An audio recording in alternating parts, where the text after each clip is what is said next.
पुन्हा एकदा आमच्या दिलीपराव मोहिते पाटलांना उत्कृष्ट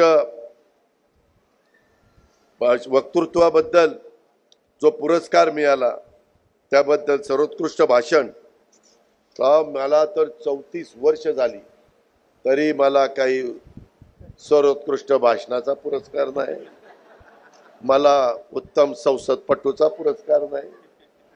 आता काय केल्यावर काय होणार आहे ते मला तर काय कळलं नाही। काय सुधारणा सांगा की दादा जरा भाषणात हा बदल कर म्हणजे तुला उत्कृष्ट भाषणाचा पुरस्कार मिळेल।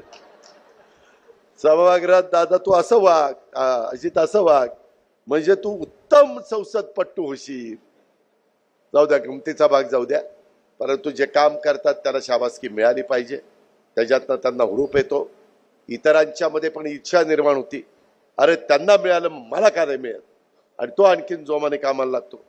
तशा पद्धतीनं आपण आपली एकजूट टिकू।